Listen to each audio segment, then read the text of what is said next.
Folks, every single month, after you've paid all the bills and put food on the table, you might find yourself with a little extra money. Let's say it's a few $100s. You're standing at a fork in the road, big decision about your financial future. On one path, a paid-for house. Owe nothing to the bank, peace of mind. On the other path, a growing pile of money, an investment account building wealth. This is a question I get all the time. Should you use that extra cash to pay off your mortgage early, or should you invest it? There's a lot of so-called wisdom out there trying to complicate this, but it's simpler than you think. Both options sound good. So, let's get started. Which of these two paths is right for you right now? Let's talk about the first path, paying off your mortgage early. This is a simple and powerful concept. Every month, you make your regular mortgage payment. But when you have extra cash, you send an additional payment directly toward the principal of your loan. This isn't complicated. If your mortgage is $1,500 a month and you have an extra $300, you send the bank $1,800. You have to make sure you tell the bank that the extra $300 is to be applied directly to the principal balance. When you do this, you are directly attacking the debt. The result is that you will pay off your loan years sooner, and you will save an incredible amount of money in interest payments over the life of the loan. Let's look at a quick example. Say you have a $300,000 mortgage with a 30-year term and a 4% interest rate.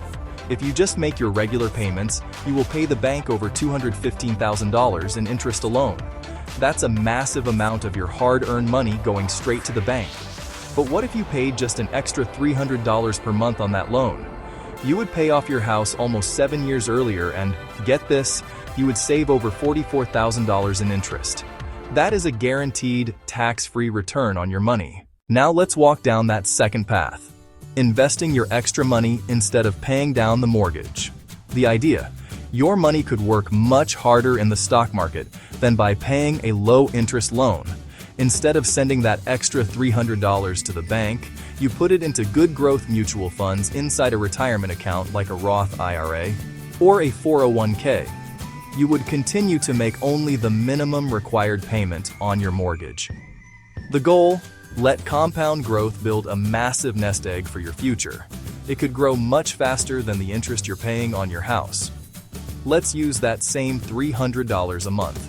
Instead of paying down the mortgage, you invest it. If you earn an average annual return of 10% in the market, a reasonable historical average, that $300 per month would grow to over $100,000 in 15 years. After 23 years, the same time it would have taken to pay off the mortgage early, that investment would be over $320,000. So you would have a paid-off house at the end of 30 years and a huge investment account. The math seems compelling, doesn't it? You could end up with significantly more wealth in the long run. The pros of investing are very attractive. The biggest pro is the potential for much higher returns. Over the long term, the stock market has historically provided returns that are significantly greater than most mortgage interest rates. The second pro is liquidity. The money in your investment account is generally accessible, except many 401k accounts you can't borrow from. Section 4. Key factors in your big decision. So, how do you choose? It comes down to weighing a few key factors in your own personal financial situation. This isn't about what your neighbor is doing or what some guy on TV says is always the right answer. It's about you. The first and most important factor is the numbers. You must compare your mortgage interest rate to the potential return you could get from investing. If you have a high-interest mortgage, say 6% or 7%, paying it off is a mathematical no-brainer. It's like getting a guaranteed 7% return. But if you have a rock-bottom rate of 2.5% or 3%, the math leans more heavily toward investing, where you could reasonably expect to earn much more over the long term. Next, you have to consider taxes. While I believe the mortgage interest deduction is overrated, it is a factor for some people. If you are in a high tax bracket and have a large mortgage, the deduction can be slightly more valuable. However, you also have to think about taxes on your investments. If you invest in a Roth 401k or Roth IRA, your money grows completely tax-free, which is a huge advantage. Another crucial factor is the type of loan you have. If you have a variable rate mortgage, the risk of your interest rate increasing in the future makes paying it off early a much more attractive and safer option. With a fixed rate loan, you have certainty, which makes the decision less about risk and more about the numbers. Section 5. A simple framework. The 3 rules to follow. All right, we've looked at the pros and cons and all the factors. Now let's put it into a simple, actionable plan. I call this the 15% rule, and it provides a clear path forward that balances both goals. Here are the 3 simple rules you need to follow to make this decision with confidence. These steps should be done in order, like building a house. You don't put the roof on before you've laid the foundation. This plan is your foundation for building wealth and achieving financial peace. It takes the guesswork out of the equation and gives you a clear checklist to work through every single month. Rule number 1 is to get your financial house in order first.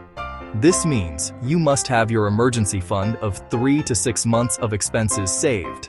After that, you must be investing enough in your retirement accounts to get any employer match. This is free money, and you never turn down free money. Rule number 2. Invest 15% of your gross household income for retirement. You need to be systematically and automatically investing 15% of your income into retirement accounts. Roth IRAs, 401ks. Rule number 3. With any money left over after investing 15%, attack the mortgage with a vengeance. Section 6. Putting it all together, a tale of 2 homeowners. First, meet Sarah. She has a mortgage with a 6.5% interest rate. She's already saved her 3-month emergency fund and is getting her 401k match. For Sarah, the decision is crystal clear. Paying down a 6.5% debt is a guaranteed 6.5% return. She directs her extra $500 every month straight to the mortgage principal. Now meet Mark. His mortgage rate is 3%. He has his emergency fund, and he's investing 15% automatically.